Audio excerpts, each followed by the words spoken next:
दोस्तों आज हम वो वीडियो लेकर आए हैं जिससे हर साल बिहार बोर्ड मैट्रिक के एग्जाम में क्वेश्चन पूछता है और एक साल में तो 8 क्वेश्चन पूछ लेता है। जी हाँ दोस्तों, आज इकोनॉमिक्स का पहला चैप्टर का ऑब्जेक्टिव लेकर आए हैं। ये जो सीरीज चल रहा है 365 डे चैलेंज 5 क्वेश्चन, और इसका उद्देश्य आपको बिहार बोर्ड में टॉपर बनाना है। चलिए वीडियो को शुरू करते हैं और देखते हैं कि 2025 में इकोनॉमिक्स में कौन कौन क्वेश्चन पूछा था जिसको 2027 में पूछने की पूर्ण संभावना है। चलिए वीडियो को शुरू करते हैं और देखिए कौन कौन क्वेश्चन है जो पूछे हुए थे। जैसे पहला क्वेश्चन देखिए आपके सामने है, सकल घरेलू उत्पाद में किस क्षेत्र का योगदान सबसे अधिक है? 2025 के फर्स्ट सिटिंग में पूछा और ये 27 में पूछने की पूर्ण संभावना है।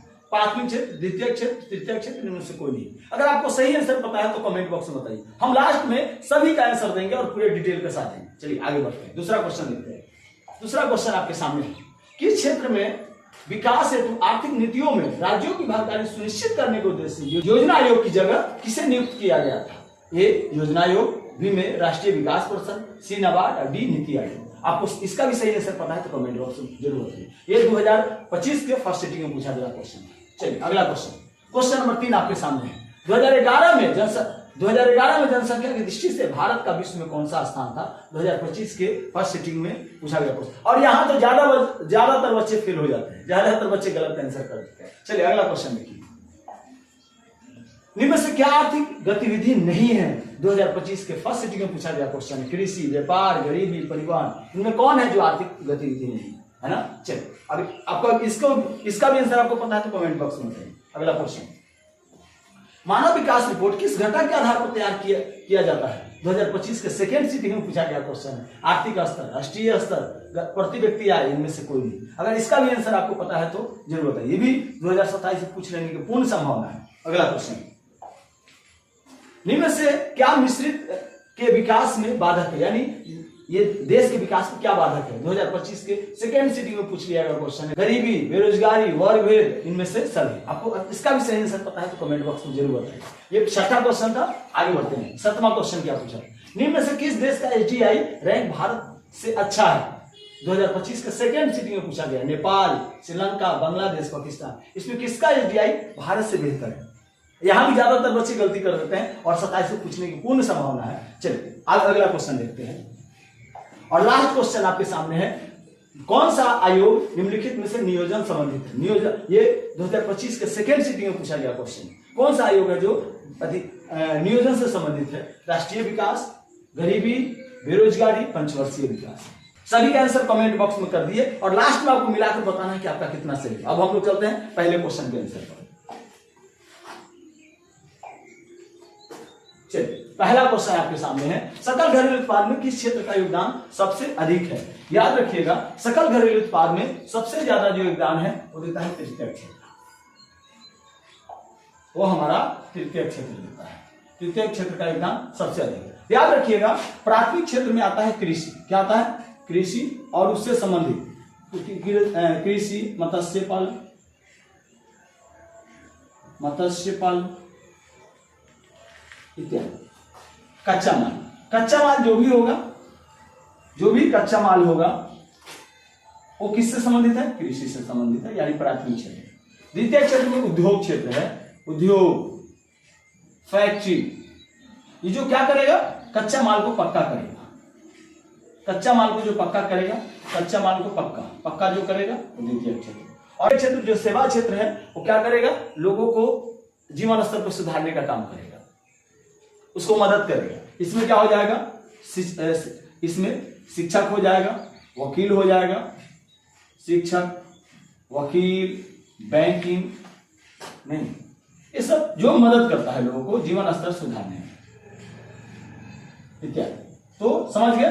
और सबसे ज्यादा योगदान तृतीय क्षेत्र का है, उसके बाद किसका है? द्वितीय क्षेत्र का है, और सबसे अंतिम में प्राथमिक क्षेत्र है। यानी और ये कृषि हो गया, ये द्वितीय उद्योग हो गया, तृतीय सेवा हो गया। ये याद रखिएगा, ये सेवा है। और सबसे ज्यादा सेवा का, उसके बाद द्वितीय यानी उद्योग का, उसके बाद प्राथमिक क्षेत्र कृषि का, है ना?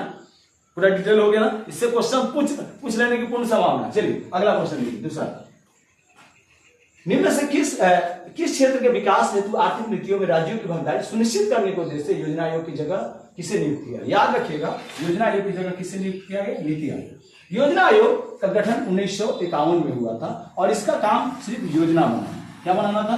योजना बनाना। लेकिन 2015 में नीति आयोग का क्वेश्चन गठन किया गया। यहां से भी क्वेश्चन बन सकता है कि कब गठन किया गया नीति आयोग का? 2015 में। योजना आयोग कब किया गया? 1951 में।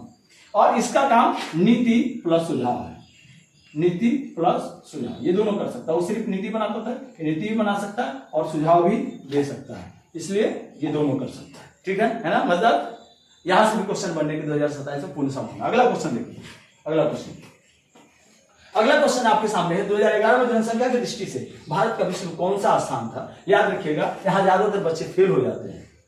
क्यों? आप मारेंगे प्रथम, गलत हो जाएंगे, आप द्वितीय मानना पड़ेगा। क्यों? आप कहिएगा सर ये तो अभी तो प्रथम है, तो अभी नहीं। 2011 में चीन 1 नंबर पर था, चीन आगे था, चीन आगे भारत पीछे था, चीन आगे भारत पीछे। कब? 2011 में पीछे, 2011। उस समय हमारी जनसंख्या 121 करोड़ थी। कितना? 121 करोड़। अभी हमारी जनसंख्या कितना है? 144 करोड़ के आसपास। और अभी हम लोग कितना है? 1 नंबर पर है। अभी भारत आगे है, भारत आगे, चीन पीछे, चीन पीछे, है ना? तो अगर पूछेगा कि अभी तो भारत हो जाएगा, 2011 के आंसर तो चीन हो जाएगा, है ना? ज्यादातर बच्चे गलती करते हैं। चलिए आगे बढ़े, अगला क्वेश्चन देखें। चलिए हाँ, अगला क्वेश्चन, निम्न में से क्या आर्थिक गतिविधि नहीं है? ये बताना है। क्या आर्थिक गतिविधि? मतलब आर्थिक गतिविधि का मतलब है अर्थ, जिससे अर्थ है। आर्थिक गतिविधि का मतलब है जिससे पैसा आए, अर्थ है। आर्थिक गतिविधि मतलब अर्थ है, अर्थ मतलब पैसा, पैसा आए, पैसा आए, ये आर्थिक गतिविधि है।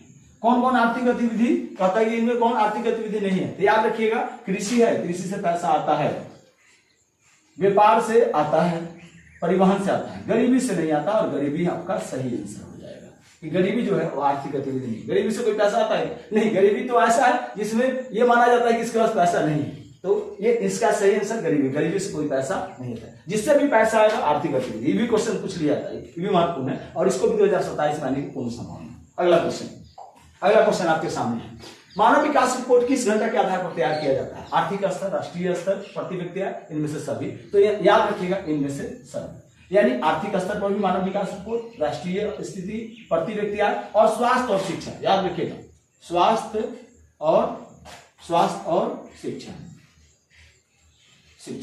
ये सब मिलाकर क्या तैयार किया था? मानव विकास रिपोर्ट।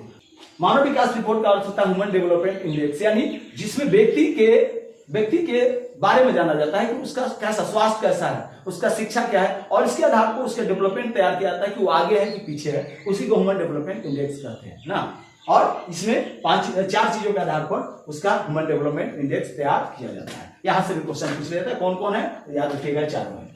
चलिए अगला क्वेश्चन, निम्न से क्या मिश्रित विकास, यानी भारत के विकास में किसी देश के विकास में कौन सा बाधक है? तो याद रखिएगा, गरीबी बाधक है, बेरोजगारी बाधक है, वर्ग मतलब वर्ग भेद होना चाहिए था यहाँ, वर्ग भेद ये भी बाधक है। यानी इनमें से सभी बाधक है। तो अगर पूछे कि बाधक कौन कौन सा है, तो गरीबी भी है, बेरोजगारी भी, वर्ग भेद भी है, और ये तीनों बाधक है। और याद रखिएगा, ये 2025 से बना था, 2027 से बनने की पूर्ण संभावना है। अगला क्वेश्चन, निम्न से किस देश का एसडीआई रैंक भारत से अच्छा है? किस देश का एसडीआई भारत से भी अच्छा है? तो याद रखिएगा, यहां भी ज्यादातर बच्चे फेल कर जाते हैं। भारत तो आगे होगा, नहीं, भारत पीछे है। किससे? श्रीलंका से भारत पीछे है। एसडीआई का क्या मतलब? Human development index.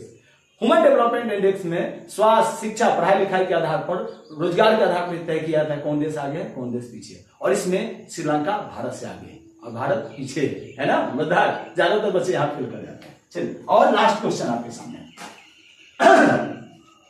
कौन सा आयोग निम्नलिखित में से नियोजन से संबंधित है? याद रखिएगा, पंचवर्षीय आयोग, पंचवर्षीय विकास। पंचवर्षीय का मतलब 5 वर्ष के लिए। कई वर्ष के लिए? 5 वर्ष के लिए, 5 वर्ष के लिए। और इसका काम क्या है? योजना तैयार करना। ये जो आयोग है वो पंचवर्षीय आयोग जो है वो विकास से संबंधित है, लोगों के विकास के लिए काम करता है ना। मतलब इसी तरह मजेदार वीडियो चाहिए तो वीडियो को लाइक कर दीजिएगा। और 365 डे चैलेंज में आप जुड़े रहिए। 365 डे चैलेंज का मतलब है आपको टॉपर बनाना। मिलते हैं अगले वीडियो में, तब तक के लिए बहुत बहुत धन्यवाद। Thank you.